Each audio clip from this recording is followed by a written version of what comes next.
Good evening, everybody. Let me adjust something because this doesn't seem to be landed. Oh, that's all that is. I'm doing a couple things at the same time as I'm getting established. Matter of fact, um, I don't like the brightness of the camera, so I'm gonna give y'all a little bit more music to vibe to for a second, and I'm gonna adjust the camera, and I'll be right back. In the meanwhile, good evening, everybody. If you have any prayer requests, please be so kind as to put them in the chat, and we'll be addressing them momentarily. Good evening.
All right, and just like that, we're back. So, good evening again, everybody, and thank y'all for logging on one more time to the Abyssinian Baptist Church. Yes, the blackest church in Memphis and Shelby County, and this is our Vision Board Bible Study.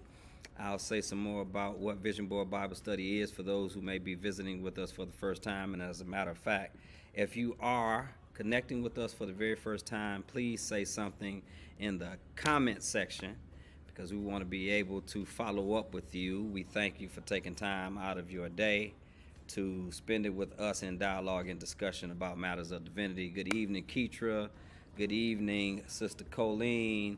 Good evening, I think it is Say Ayunda Casey. Thank you for logging in. Hey, Samantha Mitchell, LOC family in the house. Hey, Dr. Terrell. Hey, Sister Miriam Brown Dorsey. Please give our regards to everybody at the Samuel DeWitt Proctor Conference. Hey, Shalia Butler. Peace and love, everybody.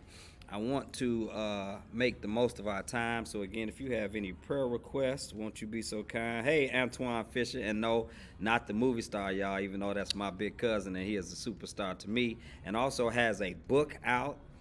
He has dubbed them, and I can confirm this, the most powerful 30 pages out on the market. And so if y'all can be so kind, Antoine, if you could put a link to the book in the comment section, I'd appreciate that.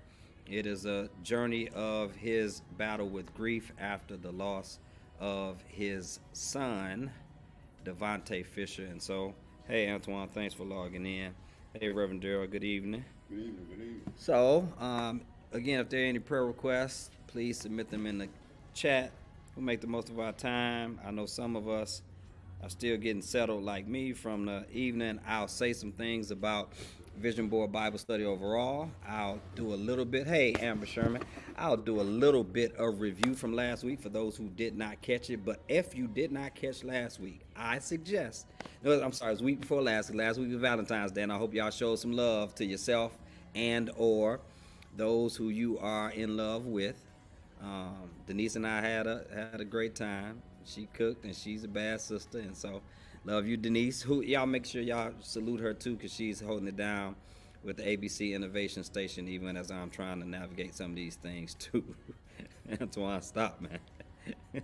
So I'll review it, but if you did not catch part one week before last, I recommend you go back and catch it because I cannot spend the bulk of my time reviewing that wonderful and riveting discussion that we had last time. So if hearts and minds are clear, I would that we would all go to God in prayer together. And still, if at any time you want to submit a prayer request in the comment section, we'll do our best to entertain that. Holy God, loving God, liberating God, God who loves black folks, thank you for the gift of this time and this sacred space, both in the sanctuary and on the stream, as we seek to discuss the matters of divinity. We ask, oh God, that you would continue to ground us and root us in our quest for spiritual maturity. We ask, oh God, that you would meet all of us individually and collectively at our point of need. Be in every question and answer, every comment, every reflection. Be in all of the moments that we will share together so that we can collectively and individually be better tomorrow than we have been today. We ask these things in the name of our loving, living, and liberating Black Messiah, Jesus Christ. All of God's people typed and said together, Ashe and Amen. Listen, y'all, if you have not shared this, do us a favor and share this. Also, if there's somebody on your heart and mind that you think would benefit by being in dialogue with us this evening, at them in the comment section. And the Abyssinians amongst us, if you see somebody in the stream, why don't you show them some love and just say hello, show them some holy hospitality. Vision Board Bible Study is part of the Abyssinian Missionary Baptist Church's strategic plan initiative. So we are grounding our strategic plan until 2025 in spiritual maturity. And so we have chosen to gather together regularly during our Bible study time in the spirit of Vision Board to discuss sights, sounds, and scriptures and to learn more in-depth strategies of discipleship. So for the last year and some change now, Abyssinians near and far have submitted questions or comments or scripture references that they have wanted us to teach on. And so I shared last week the prompt about this particular discussion that we've entitled, y'all type this in the comment section, Can I Get My Lick Back? Can I get my lick back? And I also brought up the themes last week, and I want to center them again about Black ethnicity and Black ethics, because we are looking at Genesis chapter 42. And too many of us who have been subject to white evangelical theological terrorism, too many of us who white folks taught about God, tend to believe that when we are reading scriptures, we're reading scriptures about ancient white Jews, and every now and then they might sprinkle a black person in. Well, that is definitely not the case. And the bottom line is this: when you are reading the Bible, with very few exceptions, you are reading the central history of people of Northeastern African descent. And so when we start talking about some of the particulars in Genesis chapter 2 and some of the particulars across the board, we are talking about black folks, ethnically black folks, not racially, because race did not exist at that time, but from an ethnic standpoint, from a cultural standpoint. What we tend to know about black folks and how black folks move is evident and prevalent all throughout the scriptures. And so if we're talking about vengeance and trauma, type vengeance and trauma, then we have to be thinking about ethics from the experience of black folks. And so the prompt last week was shared and it came from Sister Chef Fran. And I don't want to go through the bulk of it, but it is in essence, when people have done you wrong, could you, is it okay in God's eyes and sight for you to get your lick back? And so we're looking at Joseph. Now, I told y'all the backstory very well. Hey, Reverend Frank. I told y'all the backstory last time about Joseph, and I'll review some of that momentarily because I think it's pertinent to where I feel God prodding us and pushing us to be in conversation this evening. But if you don't know the story of Joseph, the coat of many colors, Joseph sold into slavery, Joseph who was in Potiphar's house, Joseph who ends up in Pharaoh's palace, that Joseph is the one that is central in Genesis chapter 42, when he is technically like the Secretary of the Treasury, or maybe even the Secretary of State. He is a high-ranking official in Pharaoh's cabinet. So about 13 years after his enslavement. His enslavement is a byproduct of things his brothers contributed to. I'm using words very carefully here. Pay attention. I'm saying that his enslavement is a byproduct of things his brothers contributed to. So I spent some time last week talking about the dynamics that come to light in Genesis chapter 42 from an ethnic standpoint, because Joseph is in Pharaoh's palace, and Pharaoh is undoubtedly Egyptian. Joseph is there, and Joseph is a Hebrew. And we tend to think Hebrews and Egyptians are ethnically different when they're not. They are ethnically the same. There are some cultural nuances between the two groups, primarily based upon social, political, and economic status. Social, political, and economic status is the difference. And we know this because by the time Joseph's brothers end up in Egypt, in Pharaoh's palace, they can't tell the difference between Joseph and the rest of the Egyptians, which is to say they look alike, okay? Aesthetically, they look alike. They can't look and be like, oh, that must be a Hebrew right there. So, we talked last week about black ethnicity, and we also talked about black ethics. Because if you've been black for 15 minutes, you know there are certain rules that black folks understand even if they are unspoken. One of the rules of thumb in black ethics we talked about last week is if you hit me or harm me, I reserve the right to hit you back or harm you back, at least to the same level. Amber, I'm sick of you already. Yeah, kinda. Yeah. And all of us, NWA say, I'm a nigga, he a nigga, she a nigga, we some niggas. Wouldn't you like to be a nigga too? So it's kind of like, it's kind of like that, but not necessarily. So if you hit me or harm me, I reserve the right to hit you back or harm you back, at least to the same level that you hurt me or harm me, if not more. But I asked us last week to keep in mind the presumption in that black ethical framework is that we are black folks operating on equal planes or playing fields. So if there's a child that hits or harms a parent, we do not expect the parent to hit or harm the child, especially not to a larger degree than the child hit or harmed the parent, because the parent would be expected to be more mature. Type mature in the comment section. More reasonable, more responsible. So the parent should hold the child accountable, but not begrudge or harbor what happened and lay in wait to return the favor. That would be vengeance, type vengeance. So we talked some about the idea of forgiveness. I told y'all I wrote a whole essay with Dr. Andre Johnson about forgiveness. I don't want to go too much into that other than to say, here are the two primary points we presented last week. Type them in the comment section. 1, God does not require fake or false forgiveness. Y'all loved that point last week. It sets some folks free. God does not require, type it in the comment section. I can't see nobody typing at me. God does not require fake or false forgiveness, which is to say we do not need to allow a concept of forgiveness to end up being conflated with a lack of accountability. So even if or when we do forgive people who have wronged us, it does not mean that they should not be held accountable or responsible for what they have done. Told y'all last week, biblical forgiveness has particularities to it. We talked about Luke chapter 23, verse 34, where Jesus says, Father, forgive them.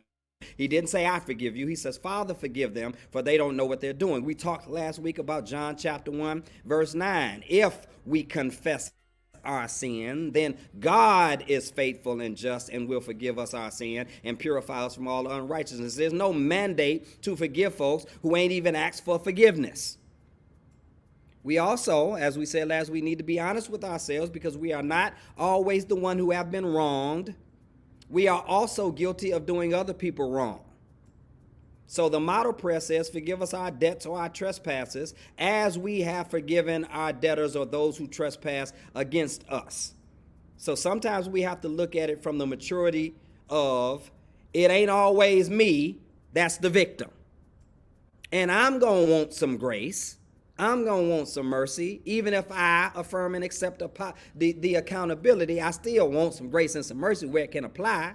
So we need to be willing to extend that same thing. But God does not require fake or false forgiveness. Type that in the comment section. Here's the second point from last week. God does require faithful facilitation. God does require faithful facilitation. Because no matter what we've been through or dealt with, we are still expected to conduct and execute the actions that have been authorized to us, which is to say, no matter our level of trauma, God still trusts us to do what God has assigned us to do. Teach Earle Fisher. I said, regardless of our level of trauma, yes, regardless of how bad it is, it doesn't mean people will not be held accountable. It does not mean we have to falsify or flodge and formulate some fake forgiveness. No, but it does mean if God has given us an assignment, God has already calculated the level of trauma we will have to experience and manage. So God does require faithful facilitation. Joseph's brothers in this text, in Genesis chapter 42, has not confessed their sins, so they don't have to be forgiven. And they did know what they were doing. Since they are clearly in the wrong, we spent some time last week talking about the levels of dysfunction and trauma at work within the passage, because sifting through the dynamics of trauma and dysfunction, which we'll do some more in a second, helps us to better see God and ourselves in the passage. Now, don't forget this. The first 2 points is God does not require, God does require. I'm going to talk about us today.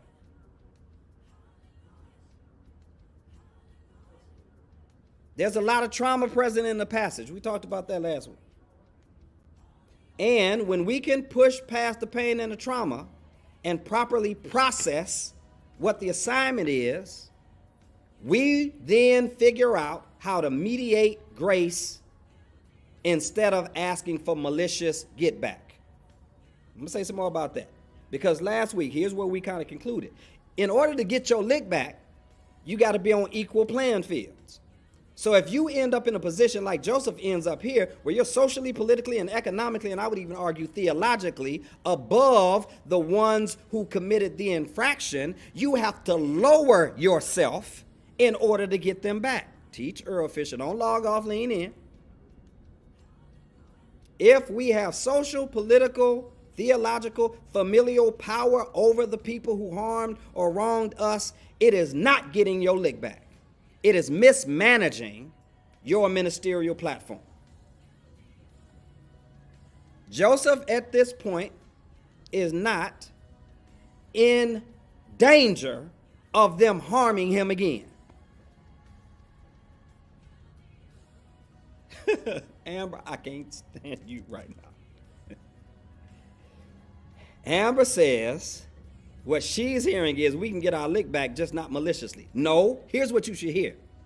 If you get your lick back, you have to be lowered to the same level of the people you've been elevated above. If you are elevated above them by the time you re-encounter them, it ain't getting your lick back, it's mismanaging your ministerial platform. Now, don't log off, Amber, lean in. Okay? Here's what I'm saying. Spiritual maturity always requires that we consider our relationship dynamics and the power dynamics at work in the relationship. So at some level, it is petty and immature to sacrifice or compromise the level God has elevated us to, just to say, through vengeance and trauma, I got even. You didn't get even. You sacrificed the progress and the advancement and the blessings God has bestowed despite your trauma. Keitra said Frank is laid out on the floor right now. Y'all should see how Reverend Earle and Reverend Frank looking at me in here. I'm just playing. I'm saying spiritual maturity means managing your emotions. It sounds like something that's in a mission statement. Emotional stability. It means, I'm going to say it like I feel it now, it means growing up such that you stop waiting around to see how you're going to pay folk back because they did you wrong, even though despite how wrong they did you, God blessed you exceedingly and abundantly above all you can ask or think according to the power at work within you. And you taking out, and let me put my jacket on. I ain't coming to play with y'all. I should put my jacket on early.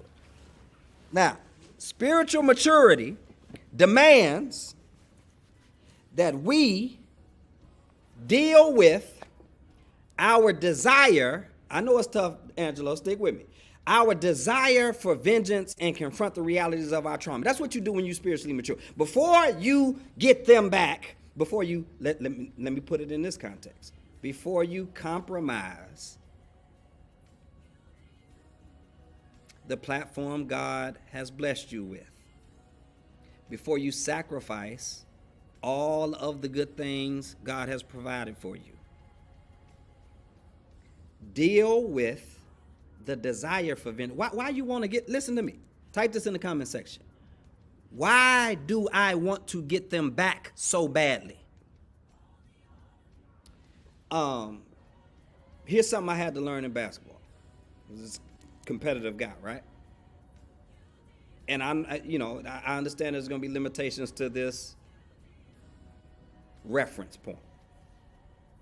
But basketball is a game that's played back and forth. And unlike football, the same person who plays basketball on offense, if you're on the court, you got to play basketball on defense. So if I'm playing defense and somebody scored a basket on me, when I was younger and more immature as a player, I always felt like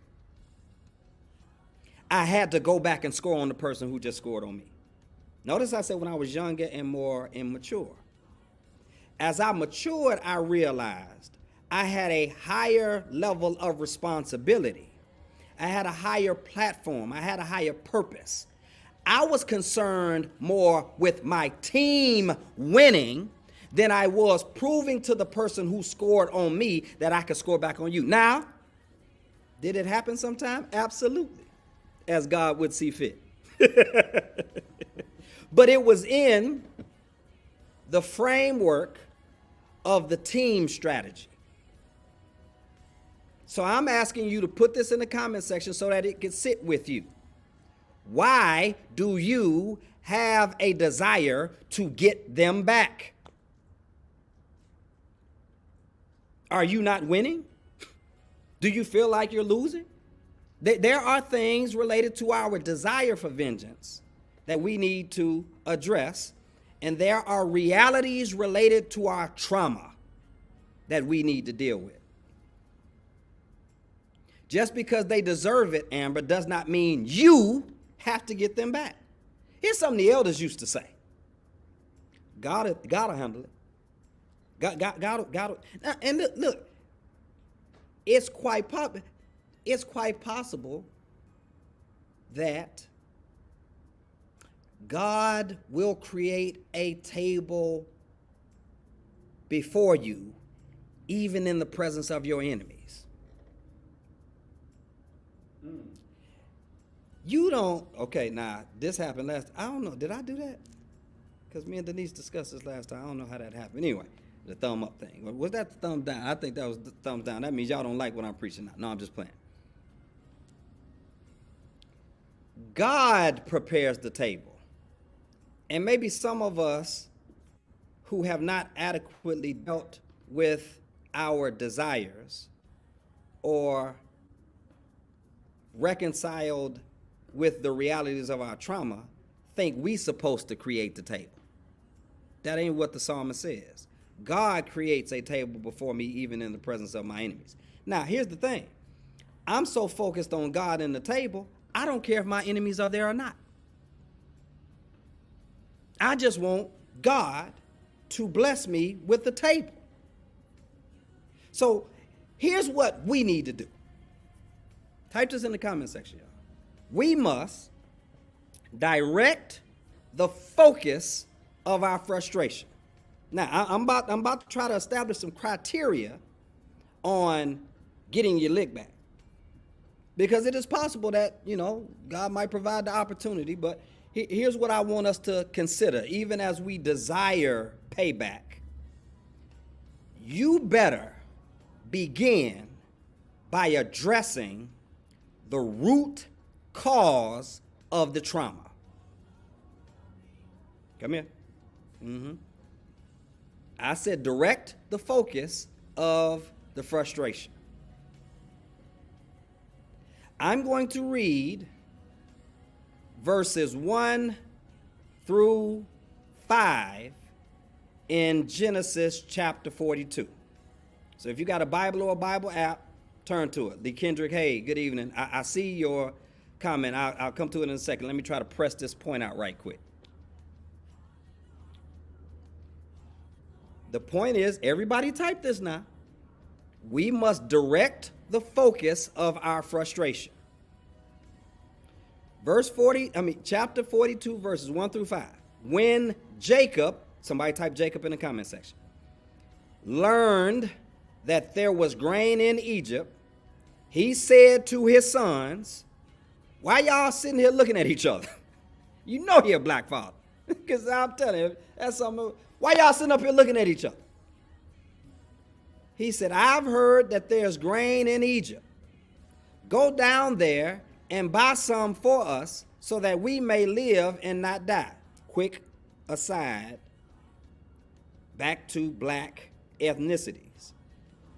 Whoever these Hebrew people are, live close enough to Egypt to walk to get there.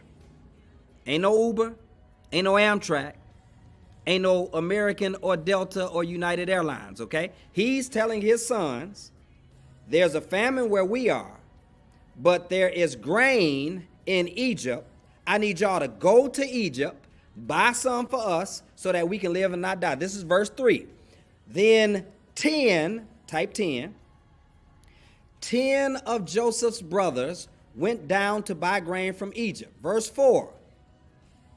But Jacob, type Jacob, did not send Benjamin, Joseph's brother, with the others because he was afraid that harm might come to him. So Israel's sons, for the record, Israel and Jacob are the same person.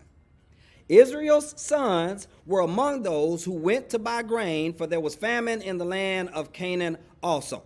I want to read verse 4 again. But Jacob, type Jacob in the comment section. I can't see nobody typing at me. Did not send Benjamin, and watch how they describe Benjamin, Joseph's brother, with the others, because he was afraid that harm might come to him. I said, we must direct the focus of our frustration. When we were talking last week about getting the lick back, who do we think Joseph should pay back? Type it in the comment section. Who you think Joseph should pay back? LaKendrick, do me a favor. Copy and paste your comment again, because I don't want it to get lost in the sauce of what I'm about to say. I want to try to scroll up on it. Just in case I miss it, put it back in there because I want to address it. Yes, Keitra, his brothers. We think he should get his brothers back. He should get his brothers back, right? He should get his brothers back. Anybody object to that? He should get his brothers back. His brother's the one enslaved him. He should get it. Well, the reality is, Jacob is the one playing favorites. It is Jacob's inability to equitably distribute his love to all 12 of his sons. And now, because he's playing favorites, he has his sons at odds with each other. I can't see nobody typing at me. I'm about to help somebody. Nobody ever really checks Jacob. And by the way, for the mothers out there, we don't even hear from Rachel. And Joseph is not Jacob's first son. Joseph is Jacob's 11th son. He got 10 sons prior to Joseph. But it is Rachel's firstborn. Joseph has 10 half-brothers.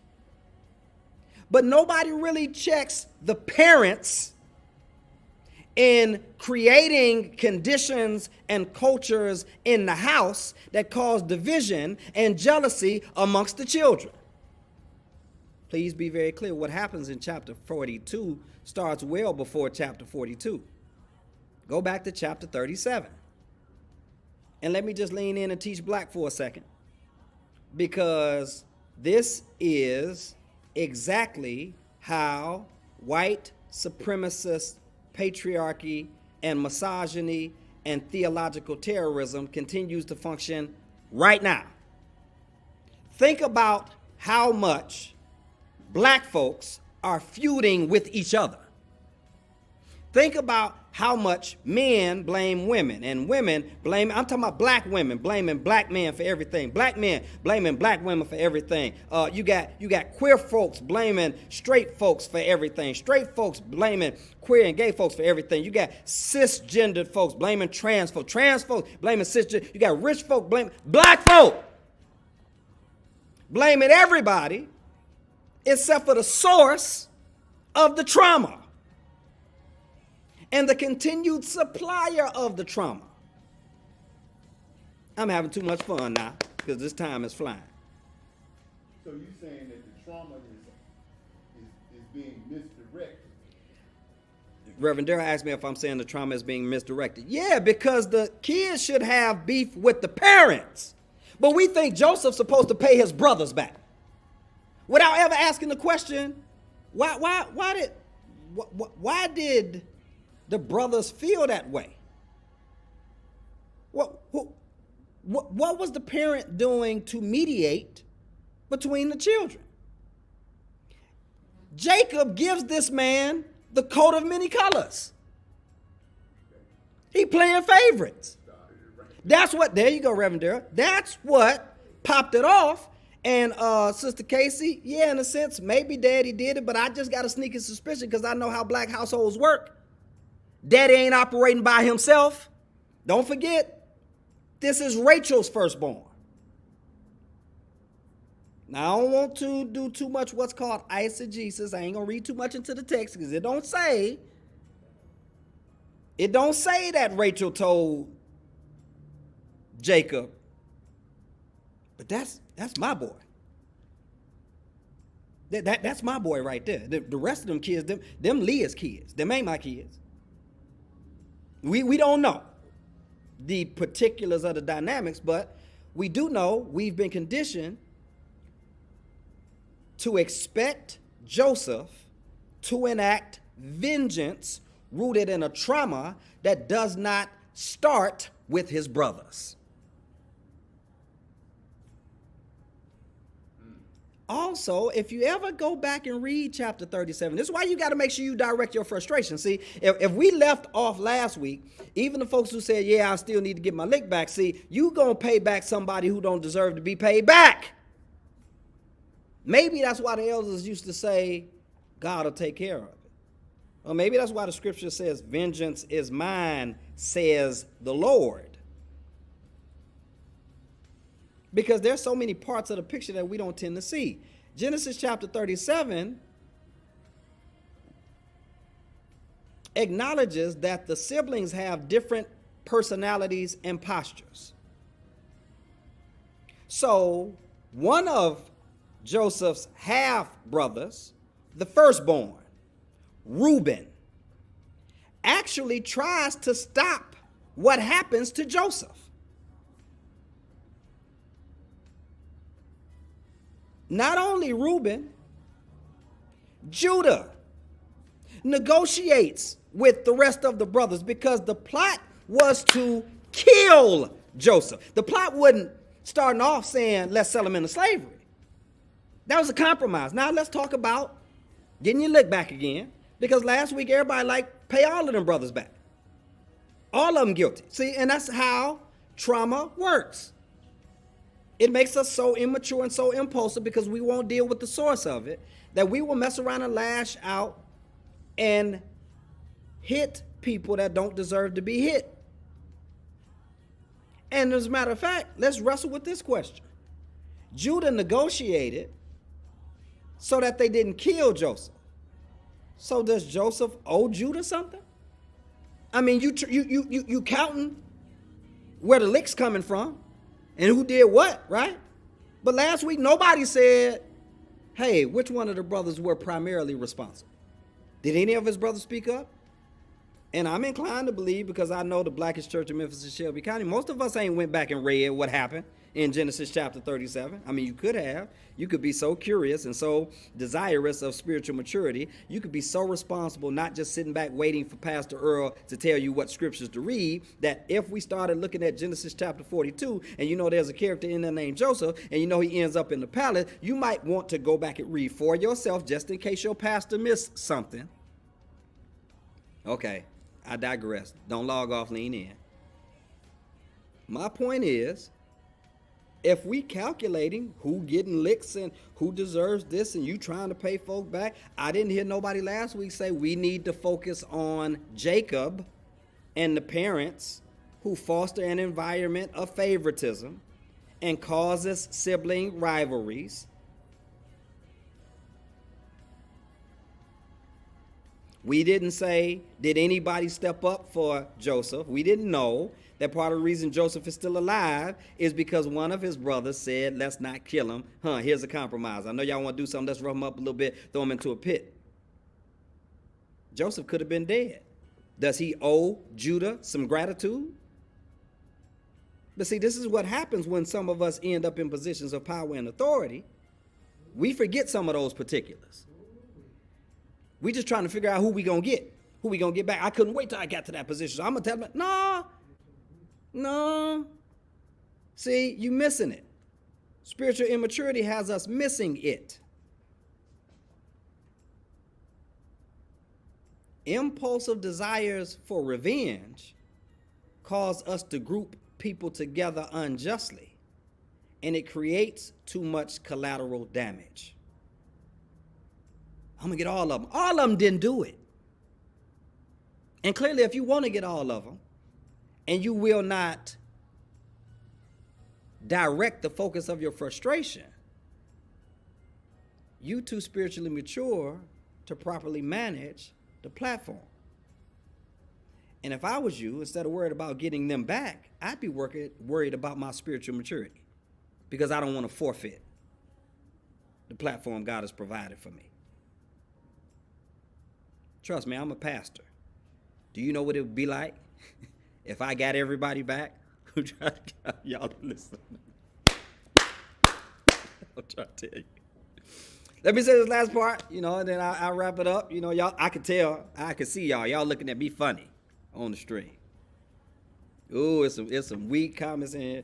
Kendrick, let me come to you. You said what you hear in the context of the text is don't punch down or win those who have less to lose from the conflict than I do. You should be mature and go high. And I don't know if it's going high. I'm saying I'm not even going to look at it as I'm high, they low. I'm looking at it as I got a divine assignment, which leads me to this last thing right here. As a matter of fact, maybe this will answer your question. So, don't forget it again. Hey, good evening, David.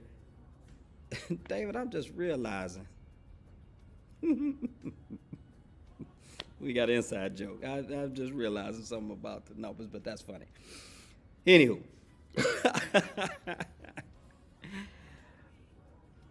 So, write this in the comment section again. Direct the focus of our frustration. But here's the other thing. Type this in the comment section too. Be disciplined and faithful enough to fulfill the dream. Be disciplined and faithful enough to fulfill the dream. Hey, Big C Music. I'm not sure exactly who that is, but hey, good evening. If we jump to verse 8 and 9, we see something that we don't see or hadn't seen yet. So I'm saying be disciplined and faithful enough to fulfill the dream, because if you're not careful, your unchecked immaturity and trauma will make you forfeit the fulfillment of the divine dream. This kicks off because Joseph has a dream. God shows him a dream. Now, God didn't say, hey, go tell your brothers about this dream. That's another story for another week we can discuss. You're still in chapter 37. I'm in chapter 37. Yes, chapter 37 is the beginning where he has the dream, then he shares the dream. And, you know, hey, all y'all gonna bow down to me, right? But, you know, God gives him this dream. And now, several years later, 13 years later, watch what happens. Joseph's brothers, who sold him into slavery, have to come to him. They need help. Here's what verse 8 says. Although Joseph recognized his brothers, they don't recognize him. Now, for those of us who want impulsive vengeance, here's his chance. He could do it. Bam, he got a leg up on him, right? But watch what happens in verse 9. Then he remembered his dreams about them and said to them, y'all some spies. Y'all came here to see where our land is unprotected. Now notice, he does not reveal to them that he knows who they are. So let me ask this. And I want y'all to answer this in the comments. I'm sitting, Reverend Frank, Reverend Derrick.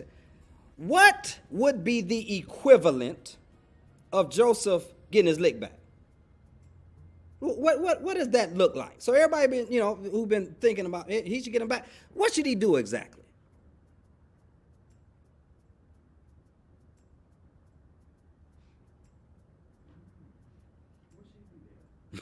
Frank said, what should he do there?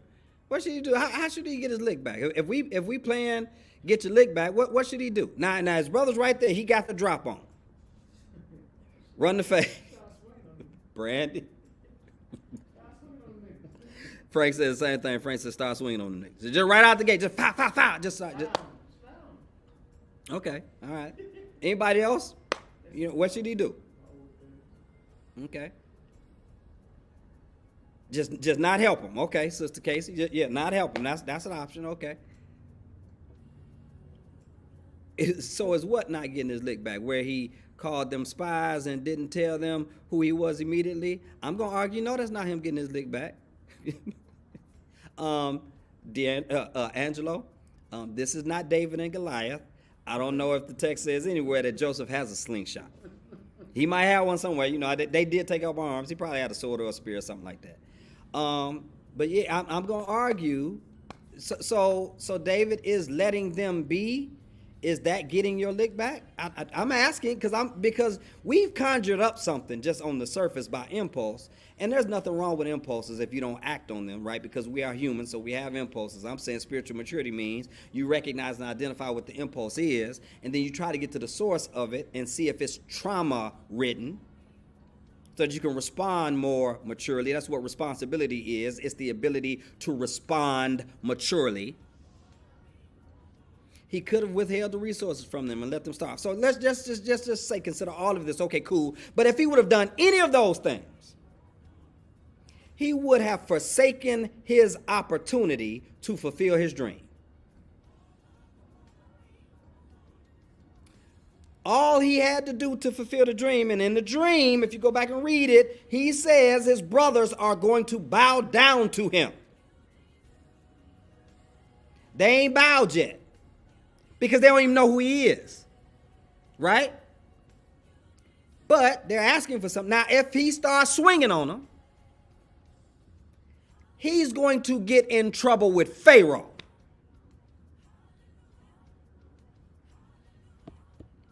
And he will compromise the fulfillment of his dream. What he has to do in this moment in order to, don't forget now, he recognized them, they don't recognize him. And the next thing that happens is, he remembers the dream. And he starts disciplining himself. He don't out himself. He stays disciplined and does his damn job. Type this in the comment section. Do your damn job, okay? God gave you a job to do. You sitting up here trying to figure out how you going to get niggas back, and you finna forfeit the fulfillment of the dream.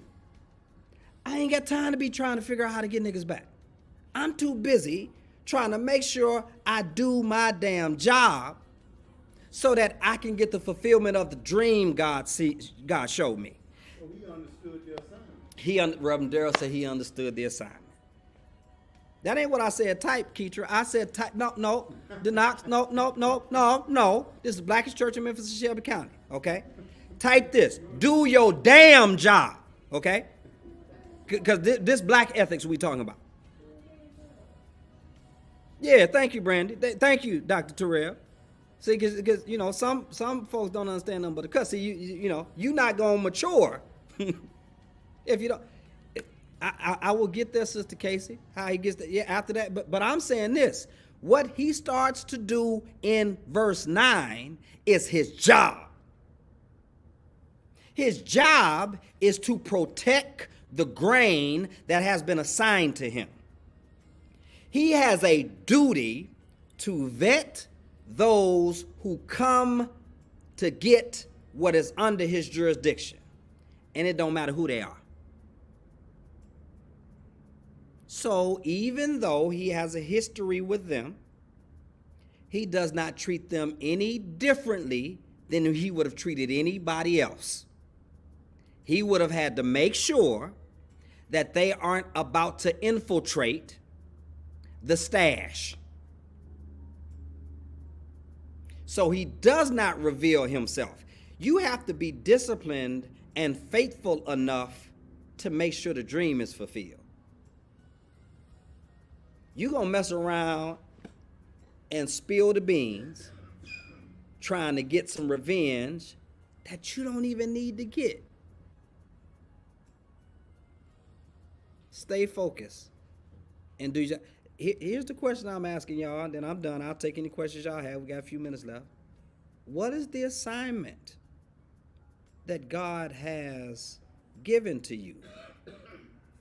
What's that dream? What's that vision? Come on, this Vision Board Bible study. You should be seeing something. What's that thing God showed you? And it ain't happened yet.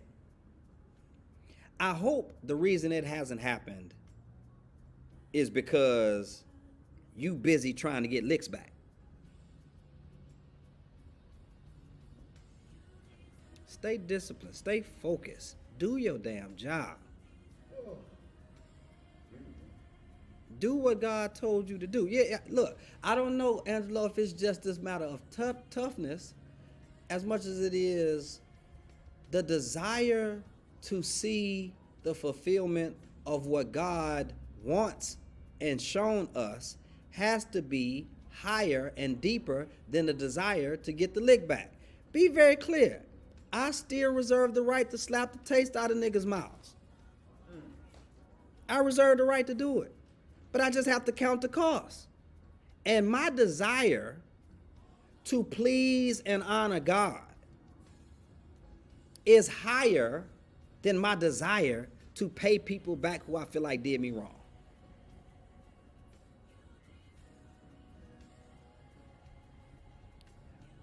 Yeah, there's some emotions that we'll explore next week because I want to dig a little bit more into a couple more of these things next week before we wrap this up for the month. But yeah, you know, I mean, he's clearly emotional and he engages in some strategic maneuvering.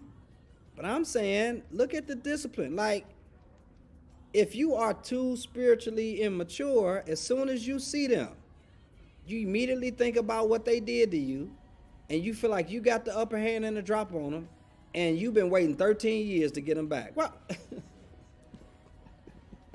you've been waiting 13 years to get them back? You still mad? You 6 significant others removed from this one, and you still mad at that one? You 6 supervisors removed from that old job, and you still got an axe to grind against them? How much time and energy have been wasted trying to let me say this last thing. I meant to say something about this earlier. I didn't, but we have to, from a black ethics standpoint, recognize and understand when we are dealing with people from inside our community versus dealing with people from outside of our community. Because there are things that you have to grit and bear that come from inside your community when you're working on something, when you're trying to build something, that you don't necessarily have to grit and bear when it's happening from outside your community. For instance, when the Ten Commandments are written, did we talk about this last time? When the Ten Commandments are written, one of the commandments is thou shalt not kill. Those are rules that are intended to be ethics that govern us internally. Don't kill the people in your community. Find a way to work it out without killing them. Now, if you end up in a fight against the Philistines, that's a different group. That's external. So David can kill Goliath, chop his head off, and walk around with the head as a trophy. I'm not trying to condone the violence. I'm trying to describe the different ethical context. Because for us as black folks, we so busy trying to get other black folks back. Now that white boss been messing all y'all over. You scared to deal with the white boss though. No. So you gonna take it out on the other black co-worker. Reverend Durrell said, niggas don't do that. Yes, a nigga do. See, the internal is governed differently than the external. When Jesus says turn the other cheek, he's talking about internally, not externally. And we spend so much time trying to get folks back from within, we keep letting the folks from outside get off scot-free. Reverend Frank said, like the Edge board. They steal money, and we won't confront the Edge board, but you confront a nigga who owe you $15. And he borrowed it 15 minutes ago. You want it back. Your wages have been stolen for decades. Okay, I digress. Y'all put your questions and your comments in there, but don't forget these two things, because I said what God expects last time. Here's what we have to grow to. So, yes, God does not require fake or false forgiveness. God does require faithful facilitation. So we have to direct the focus of our frustration, and we have to be disciplined and faithful enough to fulfill the dream. I ain't got enough time left, LaKendrick. And y'all, do me a favor. Brother LaKendrick, Reverend LaKendrick Harris, and his wife have recently celebrated the birth of their son, Justice. So we want to celebrate that. Ashe, Ashe. We definitely pray God's choices, blessings on you, your wife, and your son. Questions, comments, feedback, what y'all think? I got a little bit more I'll deal with next week on some more of this stuff from some of those other verses, but let's start to walk some of this back, because a lot of this desire for vengeance is very impulsive and immature. Got bigger fish to fry. Got better things to do with our time. Daughter Justice, I'm so sorry. Daughter Justice, yes, salute to the Princess Justice. Ashe, Daughter Justice, thanks for that. Beautiful girl, too. Now that I'm thinking about the picture now. Yeah. Questions, comments? Reverend Frank, Reverend Durrell, anybody on the stream? Questions, comments?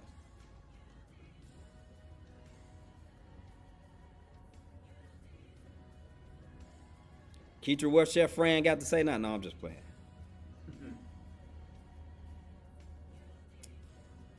I'll grant y'all another minute or so since it's 7 o'clock now. If y'all have any questions, any comments, any curiosities, if not, please be sure to read the rest of that chapter. And if I was you, I'd go all the way back to chapter 37 and kind of walk my way up to get the broader context.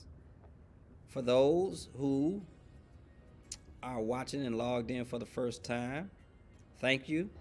We hope that you would follow us on all of our social media outlets.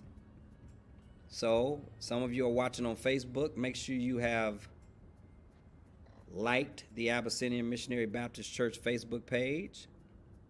Some of us have tuned in on YouTube. Make sure you hit that subscribe button.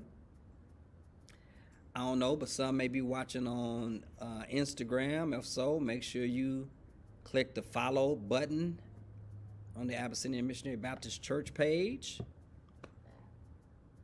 And also, for those who are able, if you would be so kind, we would like for you to send us a financial contribution so that we can continue to produce this type of content and share it broadly and widely with everybody.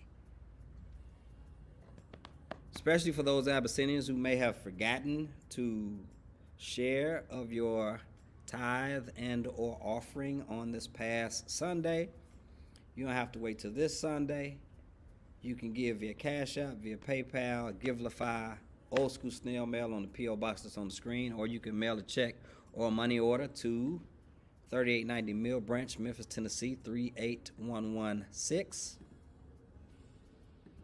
We don't care how you give here. Just give here because you can. I don't know about y'all, but I'm enjoying this, and I'm looking forward to us discussing it a little bit further next week. So, yes, Angelo, definitely took time. Hey, because who's to say? That response probably would have been different 3 years prior, 10 years prior. I don't know. And I'm glad that God is patient with us like that, too. You know, and I think we have to learn to be patient with others as much as possible and patient with ourselves. And again, I'm saying this from the internal perspective. At the end of the day, y'all, these still is brothers. Dysfunction notwithstanding, trauma notwithstanding, all of that notwithstanding, these are still his brothers. Our pleasure, Sister Reverend Casey. Thank you for tuning in. Y'all hear these words of benediction. I'll chop it up with these brothers in here in the sanctuary for a little while longer. And again, for those who want to catch us next week, we will be in the sanctuary and on the stream next Wednesday to talk about part 3 of Can I Get My Lick Back? If y'all got some questions that y'all want me to consider between then and now, you can email them to abcministries1@gmail.com or send me something on the social medias, and I'll do my best to respond to you or at least prepare something for next week. Also, this Sunday, we will be fully virtual. Type that in the comment section, fully virtual. And Abyssinian will be blessed by one of the best preachers in the country, my dear brother, the Reverend Dr. William Marcus Smalls, who is the senior pastor of the New Calvary Baptist Church in Norfolk, Virginia. I can't wait to hear Pastor Small bless the Blackest Church in Memphis and Shelby County. Hear these words of benediction. May God bless you and keep you. May God make God's face to shine upon you. May God go with you and give you peace no matter where you may go.